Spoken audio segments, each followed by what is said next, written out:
for being here. So my name's Emily Moncheski. I'm a physical therapist. I specialize in working with people that have Parkinson's disease. I feel kind of funny being way over there. So I started working with people with Parkinson's disease in 2015. I started the first Parkinson's-specific exercise classes in 2015 called Power Moves. I started the boxing program later that year in 2015 as well. So I really just only see people with Parkinson's now in my practice. I have my own physical therapy practice in downtown Colorado Springs. So I just really enjoy it so much. I've been a PT since 2006 and just started working only with people with Parkinson's a few years after that, 2015. But I'm just really happy to be here today and talking with you guys. Working with people with Parkinson's is amazing because they can do so many amazing things, and there's so much hope around that, and just watching people do things they couldn't do or didn't think they could do, and just using exercise as medicine. So that's kind of my whole day, every day. So it's pretty amazing. So we'll get started. We're going to talk today about walking and mobility, balance. This is the most common thing that we always hear are concerns from people. My discussion today will be based off of work and mentorship by a physical therapist named Josefa Domingos. She is really an innovator in working with walking and mobility and balance with Parkinson's. So I've adapted a lot of information from her lectures and working with her and things she's done. Parkinson's Association of the Rockies has a series going on right now online with my mentor and a speech therapist, John Dean. It's like 8 sessions online on YouTube. Parkinson Rockies, I think, is the YouTube channel. So I highly, highly, highly recommend you go to their YouTube channel. It's called Parkinson Rockies. And check out this series that's going on currently with this amazing physical therapist and speech therapist. So they've had 2 sessions already, I think, but there will be 6 more, but they're all recorded on YouTube. You can watch and participate, education and exercise. And it's kind of what I'm presenting to you today is based off of their work. Before we really get into it, I would just also like to say, if you haven't yet, stop by and chat with Shelly from Accorda. She has amazing things for people with Parkinson's as far as other medication options. And then adaptive equipment is always something to have. So just check in with those guys after the talk or during the break would be great. So yeah, so like I said, one of the most common requests we have with Parkinson's and to improve our walking and our balance. It's just the most concerning thing for people, I think, that and cognition, losing your sense of maybe who you are. But related to walking and balance, it's complicated. It's so complex. There are so many layers. So when you come to physical therapy, we ask a lot of questions. We want to know when is this happening? When you're doing what? What is your most common time that you're having this problem? So we ask a whole lot of questions to try to unravel this problem. And this walking and balance problems can be common as we get older, but they're even more complicated when you add on the layer of Parkinson's. So there's just a lot to it. But there's a lot we can do about it. I want you to know the purpose of the talk today is for you to have a few takeaway tips. By the end of today, a couple of like, oh, I didn't think of it that way, or oh wait, I gotta think of it like this. No, just a couple things to remember as we talk all about other things, but having a couple things to take away today would be really great. So that's kind of my goal. But exercise and activity, and you guys probably have heard every which way that exercise helps Parkinson's. But we think that the best way to work on walking is to actually work on your walking. And so that means that, yes, biking and things have been shown to help walking, but we think that even more, that working specifically on your walking and practicing your walking will help your walking more so than other exercises, although other exercises also are helpful. We think working on your walking is the most effective per the research. But we want to increase the complexity and the challenge while you're walking. So in real everyday life, we don't just get to walk around a track with no one in our way or walk in a gym. We have to walk 3-4 way while other people are coming in. We have to back up while someone pulls out the chair for us, or we have to walk and navigate the narrow space behind these tables and think about talking to someone while we're walking. So it's way, way, way more complex than just walking in an open space. And we want to challenge you in that way. So we'll talk just real quickly here about the walking challenges that occur with Parkinson's. And this is just part of it, I would say, but you can have decreased arm swing, shortened stride, increased time on 2 feet. So normal walking, 60% of our time in normal walking is spent on 1 foot. And that's a lot. So that's basically standing on 1 foot, and then standing on 1 foot, and then standing on 1 foot. So when you have Parkinson's, that gets really hard, and so that's when you often see more of a shuffling, and you don't have to stand on 1 foot for as long. And these are sometimes the things that take us to the neurologist first, is that we notice our arm isn't swinging, or our feet are not picking up as well. Very commonly, difficulty turning around in small spaces, turning around at all.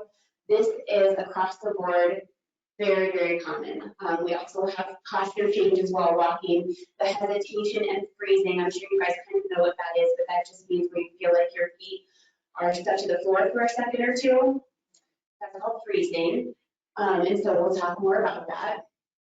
Or even stopping walking while you're talking. This is a very common phenomenon that we notice in older people, but it's more noticeable in people that have Parkinson's. You'll slow down even more while trying to talk or trying to think. And when we slow down more, it actually takes more balance to be able to walk. The slower you walk, the longer you have to try to stand on 1 foot. It actually takes less balance to walk a little bit faster. But when you're thinking and you're trying to say, oh, where's my car? Where's my phone? Ugh. Always lose my phone. You guys like that? You know, man, it was good. You guys, we might have to, do you have a charge for this laptop? It says it's running low. I don't know, it's probably, that's okay. But yeah, that's a lot of things, right? That's a lot of things that happen with walking, and they happen early on. They happen early on in our walking. And what's good about that is we can work on it early on. So maybe we can work on these things before they become falls, actual falls. And that's what we care about the most, is preventing falls. So if we work on these things early, we think we can prevent falls and keep people living the way they want to live for longer. Thank you.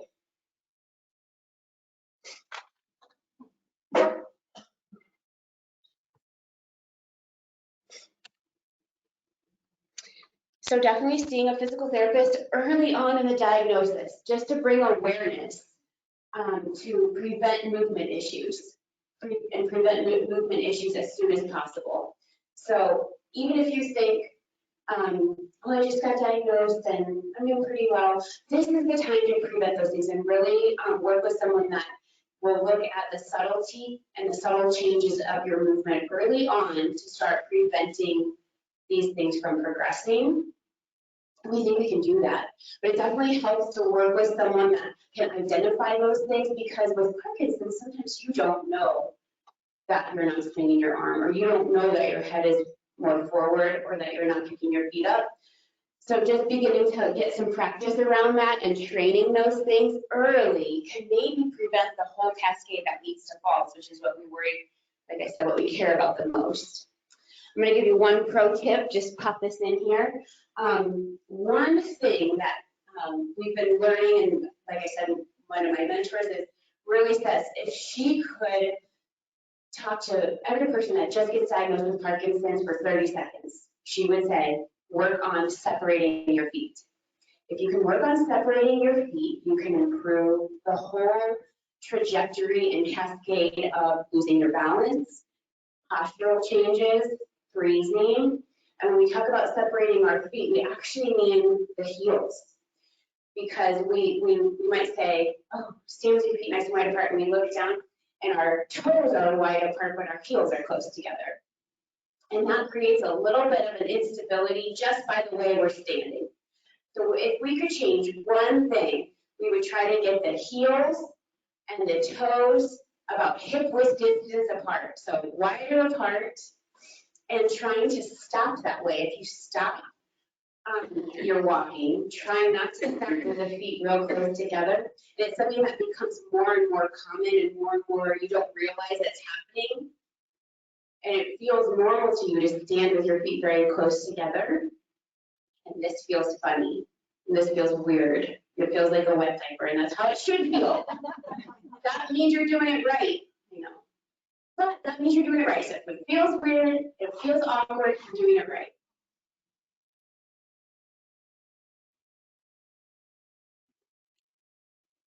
So this is kind of the image. It actually makes us less able to react and more likely to fall when our feet are in this position.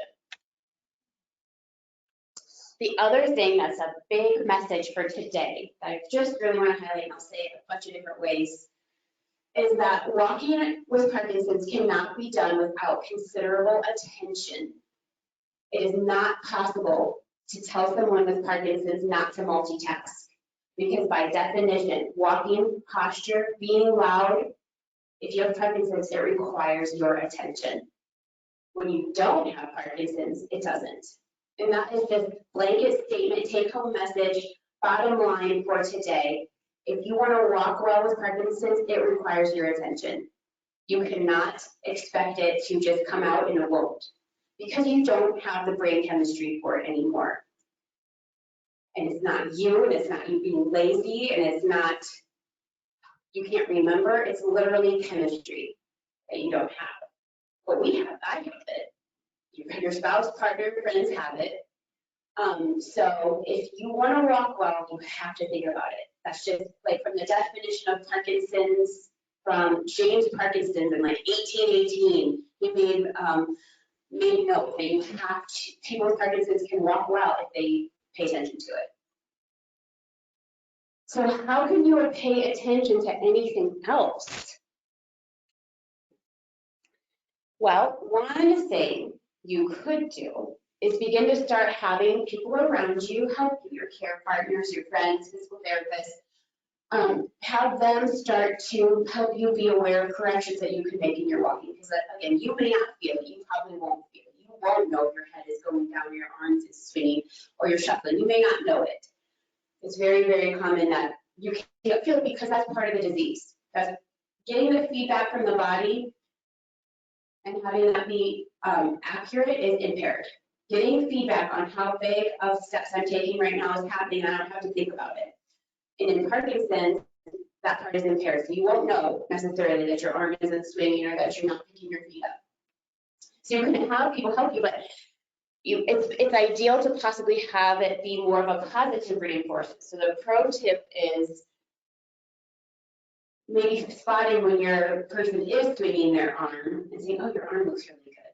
Instead of saying, swing your arm, you're not swinging your arm. But I say that all the time too, I do say that, I will say. But also giving that positive feedback is the way we should be trying to frame it. And having a discussion with your care partner, how often do you want to be reminded about your arm? How should I remind you about your arm? Or how should I remind you about hitting the ground on your heel or pick your feet up? Having discussions so that you don't become annoying. That's like literally my whole job. Just being annoying, I'm super good at it. Also taking a video or taking a photo, because it's helpful to see it, because you can't feel it, and it's sometimes you don't buy into it, or you're just like, oh, you're bugging me again. But having a video or a photo can be hard to look at a little bit sometimes at first, but we have to kind of get to that point so that we can make those changes and be preventative. But again, figuring out between the two of you or your friends not to be annoying. Don't be an annoying friend. If you don't have an annoying friend, it's probably you. And could you be any more annoying? I can always be more annoying. I promise you I can. But just don't forget, it's not that they don't want to take their feet up. It's not that they don't want to stand up straight. It's literally a brain chemistry problem. You wouldn't say to someone that has a stroke, why aren't you taking your feet up? Why aren't you standing up straight? It's the same. So just giving that slack and having that space and grace, I think is really important. But again, the take-home message is, do not be annoying about it. Do you guys remember this scene from Dumb and Dumber from like 30 years ago? Want to hear the most annoying sound in the world? It's like, eh. But it also reminds me of Parkinson's speech exercises. That's the most annoying sound in the world, right? They're so annoying, but you got to do them. I'm saying you got to do them. But I'm not saying they're not annoying. They're annoying. You still have to do them. So again, no one else has to think about standing up straight while doing something else, but you do. Everything requires more attention. So we have to practice paying attention to our posture while thinking and making decisions, because that is real life, if you have PD. Things that were done automatically, like we've said, are not on autopilot anymore. So then again, when you add in where you left your phone, it's an extreme sport. If I did not have a thing that buzzes where my phone is, I would probably be using smoke signals because I can never find my phone. I'm going to put this tip in there again. See a physical therapist periodically. We used to see a physical therapist maybe at the beginning or for a specific problem, and then never see them again. So most of my people, not most, but a lot of the people that I see now, I have known for 8 years. And checking in with them, they come to my classes. I was going to show some videos. We'll see if we can still maybe hear the audio of one of my ladies that's had Parkinson's for 14 years, dealing with some breathing and walking issues, but still looks really, really amazing. And just checking in with people and checking with a physical therapist on a regular basis instead of see you never. Because being expected to do all this stuff on your own is a lot. So that's kind of our job. So we don't say see you never anymore. The physical therapist will try to identify when issues happen and try to create strategies to address it. One example that I see all the time is getting into the chair and we're kind of just not taking that extra step and we just get the one butt cheek in the chair and kind of fall into the chair. So there are things that we can do. You never have seen that happen, right? But yeah, so that's so common. So something we can always work on. Working on shuffling. If we're not working on shuffling, it can progress to hesitation. Then if you're a mom and you're trying to do all these other things, it is a lot. Very demanding. Almost as hard as being a mom. What you think about while walking matters. So even thinking or listening, just listening to someone while you're walking becomes another task. So listening, looking, even looking around the room becomes a multitask because you're already having to think about walking, then you have to think about where you're going. That's multitask, right then and there. We can focus so much on the cognitive challenges when we have Parkinson's that we then don't focus on our feet, and that's when things kind of degrade a little bit. Walking gets worse. When we start to pay more attention to what we're talking about or trying to listen to someone, and then our posture is getting even worse, we're getting even slower, maybe we have to stop because we're listening to someone and we're prioritizing that cognitive problem more than our walking. And we need to prioritize our walking more than talking to someone, thinking, listening, whatever, because prioritizing the walking will keep us from falling. Keep our walking going. But we have to practice that because, like I said, normally people want to prioritize the cognitive challenge versus prioritizing the movement challenge. So that's one of the things we work on. There was a study done with people with Parkinson's, and I'm going to use my notes, I think, to describe this study. They had two groups of people. One group of people was just walking with Parkinson's. The second group had to carry a tray of glasses with no instructions. They just had to carry the tray of glasses. They timed the people, they measured like their different qualities of walking. The people that had to carry the tray of glasses, of course, slowed down. They shuffled a little bit more, their posture changed. That's normal, we expect that. Totally normal. But then they gave a third group the tray of walking, the tray of water and glasses, and asked them to walk and pay attention to the glasses. When they paid attention to the glasses and said, oh, don't spill the tray, don't spill the water, their walking was worse than with no instructions at all. Their walking was worse when they focused on the cognitive tasks than when they were just told to just walk and carry this tray. But when they were told to focus on their walking and carry the tray, their walking was almost as good as when they were not carrying a tray at all, because they were focusing on their walking. So the tray didn't matter. Maybe they spilled a little bit, but they kept their walking going.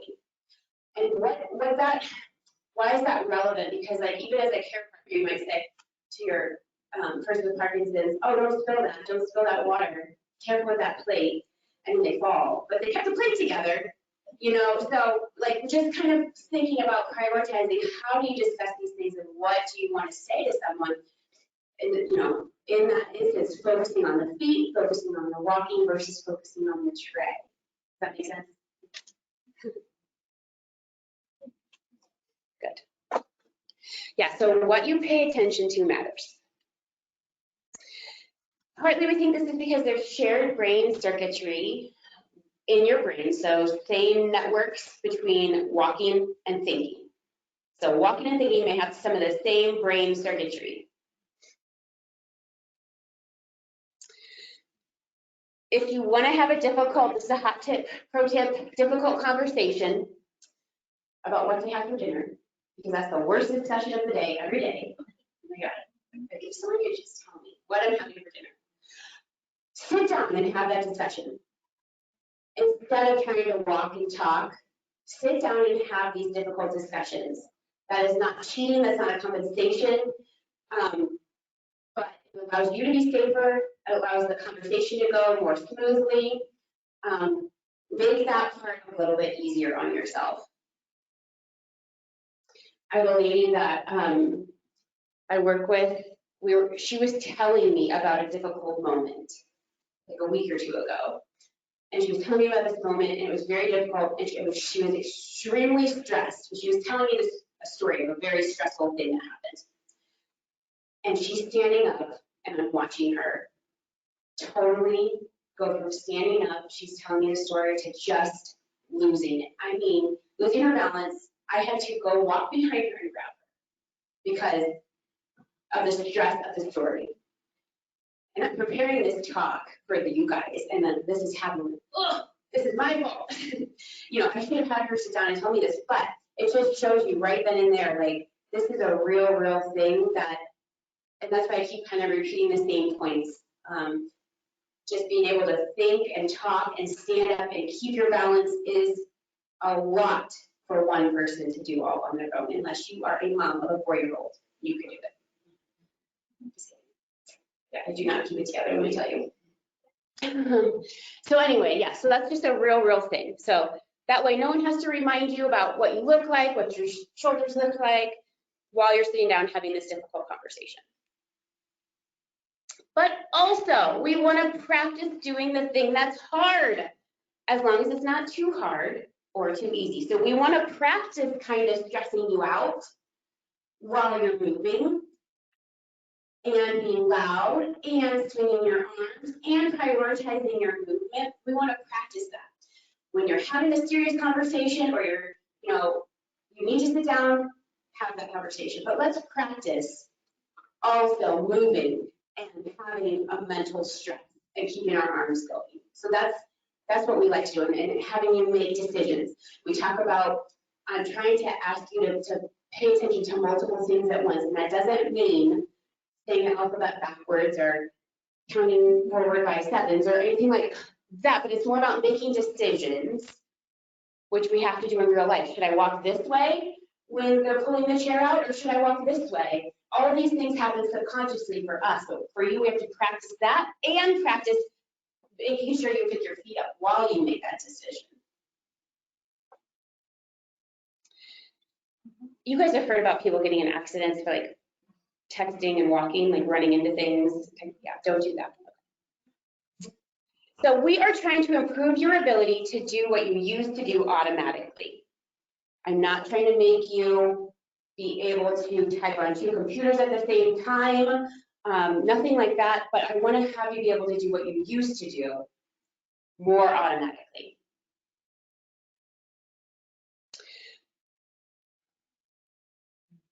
Yeah, turning, walking, all these things think about so that you don't become slower, your voice doesn't become quieter, your stride doesn't shorten as much if you practice prioritizing that while making decisions.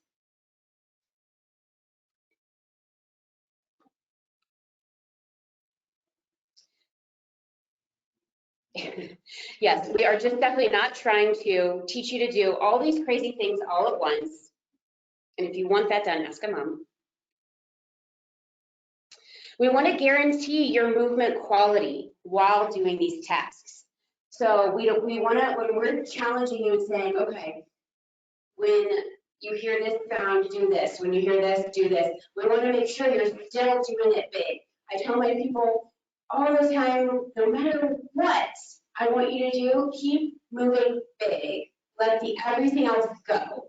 So don't answer me. Don't reach. Don't do this part of the arms if that's too much. Just keep the movement going. And sometimes if that happens, then we'll change the task and make it a task where we can keep the movement going and try making decisions at the same time as well. We're trying to create resilience in your movement to maintain a non-shuffle gait. So being resilient to the stress of the elevator door closing. Being used to like, oh, I got to hurry up and get this done and keep my feet going while that door is shutting. And so we're trying to kind of mimic those scenarios so that when they happen in real life, they're not as panicky or as stressful. Yeah, just even like I think walking behind these tables is like, again, you don't know if somebody's gonna push their chair out, it's kind of a narrow space. So we'll try a couple just to get started. How about when you hear an odd number, you're going to punch it forward. So when you hear an odd number, you're going to punch forward. But you're going to keep your feet walking in the chair. So show me your feet walking. Okay. If you hear an odd number, you're going to punch forward. If you hear an even number, you're going to reach both arms overhead. Okay. And you're going to tell me the number that you hear. So if I said 4, you would do, and you would say 4. But like annoying, remember, like speech exercises? 4. 1. Keep those feet going. 3. 2. 6. 5. 7. 9. 10. Okay, so now on 5, you're going to clap. So if you get a 5, you clap. And you don't say anything. Don't say anything. But keep your feet going. 1. 2. 3. 4. 5. 6.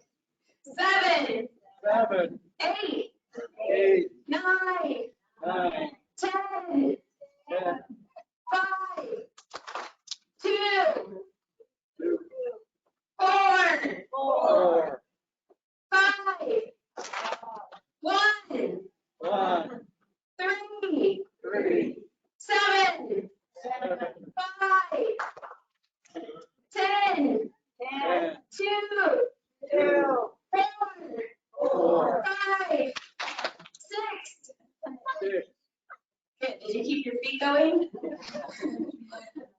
care about. Good job. It's hard, right? It is hard. Now imagine being someone with Parkinson's.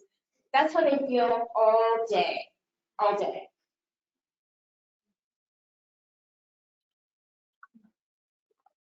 Because that's what it's like. Because they have to think about everything. Swing your arms, hit the ground with your heels. Where's my car?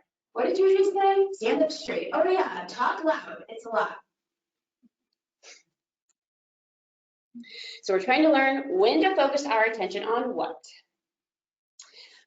So we're going to talk just a little diversion, a little bit now on freezing.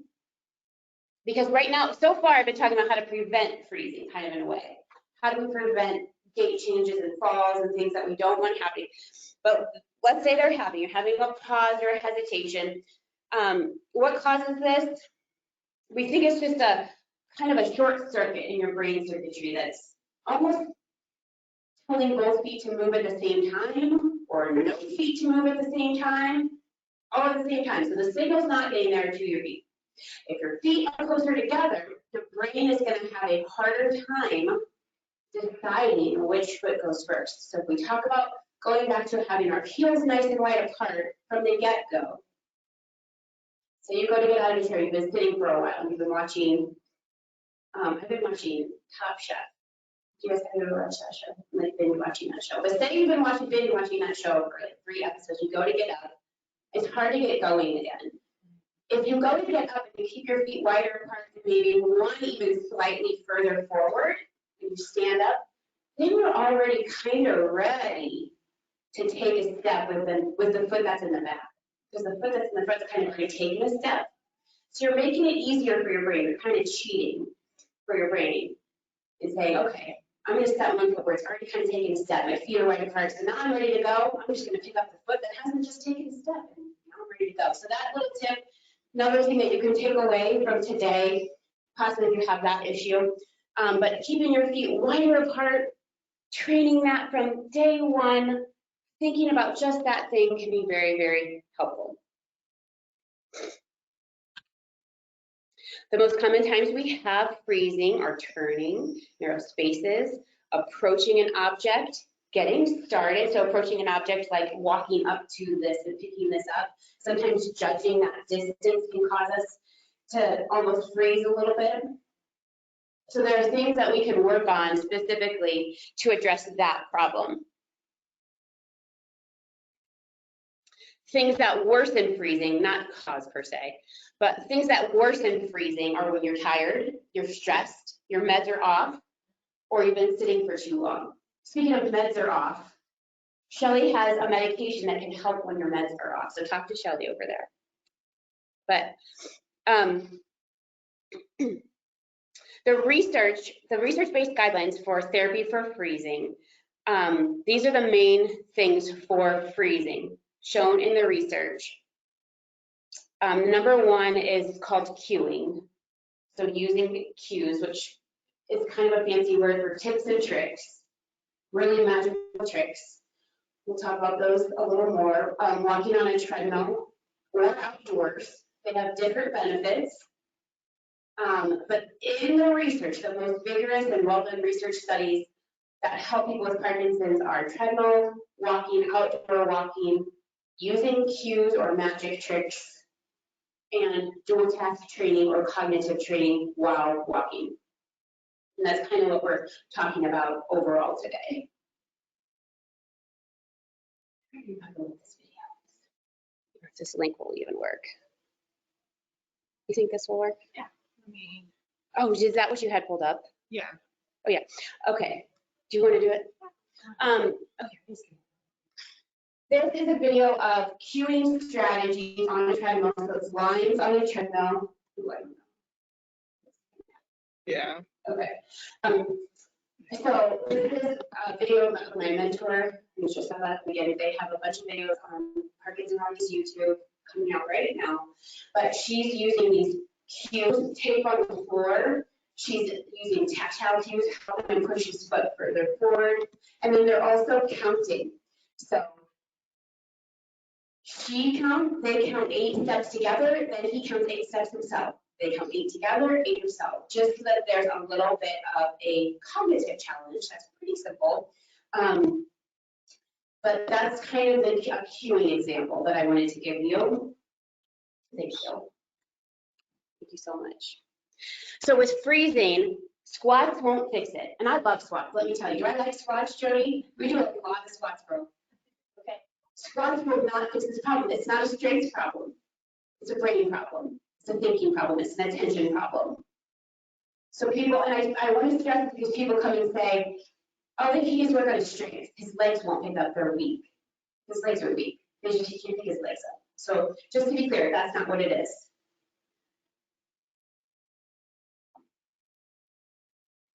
We need strength for other things, partly for getting out of a chair, but not this. But yeah, the tips and tricks, it's kind of like magic. Tape on the floor can help someone walk immediately. Counting your steps. You guys probably have tips and tricks that work for you.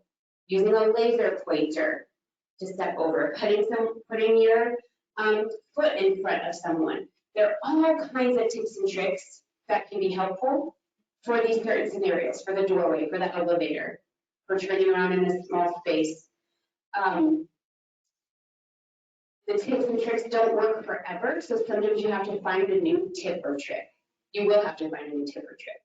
So you might think, oh, I'm getting worse because that's not working anymore. That's not what it is. Your brain just gets used to that tip or trick. You might just be the same, but your brain is used to that magic trick. And so you have to find a new one that is new stimulus to your brain, a new trick. Not that you're necessarily getting worse. And I think that's really important to tell yourself. And that's, excuse me, that's the catch, is it won't work forever. You have to find something new. And since I had these little magic trick Disney slides up here, we went to Disney recently and I just had to find a way to work in a picture of my son at Disney World. This was in February. And yes, it was fun. Again, pro tip, you can prevent freezing if you always step with 1 foot forward and your feet apart. So instead of stopping with your feet close together, if you're walking and you need to stop, trying to stop where you've got 1 foot that's already taken a step makes the decision easier for your brain. The next step, your foot is ready to go already. Pro tip for turning, always pick up the foot in the direction you're turning. So you're making a right turn, you start with your right foot. You're making a right turn, right foot. Right turn, right foot. Always. Left turn. And this is automatic for us. For people that don't have Parkinson's, this is not, if you have Parkinson's, this is not automatic. People will cross their feet over and do a swivel. It's very pretty, but it's also very dangerous. So don't do that. The stop goes till 5, and I'm gonna leave it like that because I'm going to go home and go get head. But I'm just kidding. My side note was sometimes you'll see videos of like the vibrating glove from Stanford, and everybody's like, oh my gosh, this vibrating glove. Did you see this guy? Now he can run a marathon because he put this vibrating glove on from Stanford. Well, look at, you can have tricks that help you for number 1, tricks, meaning things that help you. The placebo effect is very, very strong in Parkinson's. I'm not going to say that vibration does not help. Vibration can actually be very helpful for rigidity and bradykinesia and tremor. So a vibrating glove could be very helpful for tremor. But I want you to evaluate and just know, like when you see sometimes videos of like magical Parkinson's cures and things like that, I just showed you one that isn't a magical cure. It's just a brain access, that he was able to access this pattern in his brain. So just know when you see all kinds of things on the internet, there's usually more to it than that. And like that vibrating glove, for example, you know, that wasn't like that still is going to have positive benefits for tremor, but it's maybe not, everyone was thinking it's going to help all of the things with all of Parkinson's. And that maybe there's some questions there, I think. And then, okay, so I don't want to talk too much about that, but. Okay, so then we talk about wanting to work on our balance. So aside from all of the things that affect older people's balance, which is your inner ear, your sensation, your perception, your strengths, your cognition, how many medications you're on, all these things. Then you add Parkinson's and add all these things. Rigidity can affect your balance because if you're stiffer, it's harder to react. If you're slower, you need more balance, and Parkinson's causes you to be slower. You'll have impaired kinesthesia, which means impaired perception of what your body is doing in space. It's a little bit different than proprioception, meaning impaired kinesthesia, and impaired movement, your perception of your movement in space versus your posture in space, let's just say.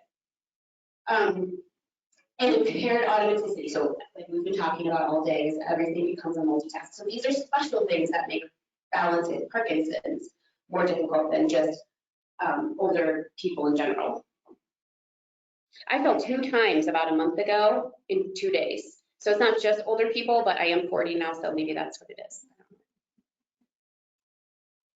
The evidence for working on your balance is strong for treadmill training, general physical activity and exercise, specific balance training, and Tai Chi. So this is kind of the ranked, like when they do studies of the studies, what are the best interventions for balance? And this is what they found. The one caveat I would say about Tai Chi is that it is good for balance. I think in the studies that they did, they had modified Tai Chi for people with Parkinson's and not just general community Tai Chi. So it was a modified Tai Chi program specifically for people with Parkinson's. And with Tai Chi, I would say too that Tai Chi can sometimes lacks the speed component that we want to work on with people with Parkinson's and reemphasizes the slowness component, which we don't want to practice. So maybe a bit of a modified Tai Chi program or incorporating those exercises in a modified way. Okay.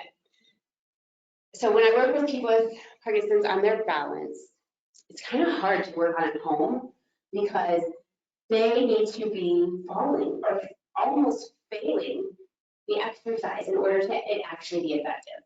So if we're working on our balance and you're just standing there, maybe holding on, and you look like a statue, I'm like, actually, I feel like I am failing because you're doing too good. Then so we got to make it harder. So we're not working on your balance if you look like you're doing really well. So you need to be failing the exercise at least 50% of the time. So you have to set up, if you're going to do it at home, say guided by a physical therapist, the key is setting up your environment to not fall. So you have to think inside the box, put yourself in a box.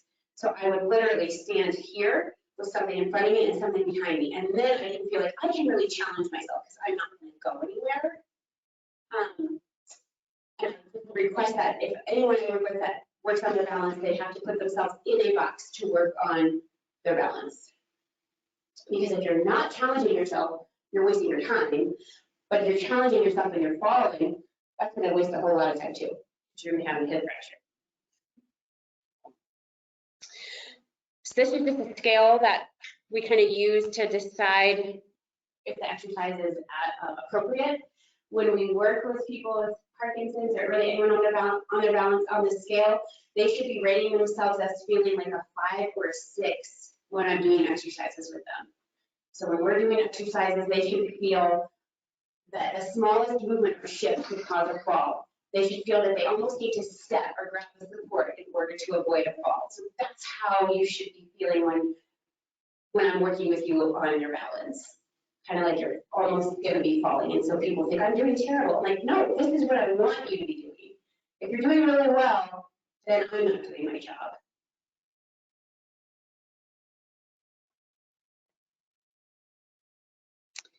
Okay, we'll see if this video works. So this is why I push my patients around. Is it gonna work? So this is just Will sharing again. And I was trying to video this and push her at the same time, like a couple of days ago. And this is kind of a real light version of how we do tonight. I just wanted to give you an example that I do push little old ladies around because the rumors are true. But I'm working on her being able to catch herself, her being able to react if she loses her balance. So that's another portion of balance training that's really important. That's a little bit newer in physical therapy, trying to get people knocked off balance, backwards, forwards, sideways, every which way, but doing it safely. And there's, you know, I know people think it can be a little bit scary, but I've had people very tall, pro basketball players, pro baseball players with Parkinson and doing this. And I'm able to keep them upright, so don't worry. We do it in a really safe way. So it's important to really get out there and challenge yourself in a safe way. I don't know if it's going to let me go. Maybe that's the last slide. I don't think it is. No. Okay. So for that type of training, called reactive balance training, people that underwent that type of reactive balance training had a 25% reduction in their risk of experiencing one or more falls compared to controls. So, and the overall fall rate, their actual number of falls reduced by 40% when compared to controls after doing this type of balance training. And it doesn't take a lot of sessions to get this, to even get this effect. Even getting a few sessions they've shown in studies can have an effect, this reactive balance training. And this is the study from 2022. Okay. Yay, okay, so that's it. So on this one, if it's a consonant, you're gonna reach your arms out to the side. And if it's a vowel, you're gonna do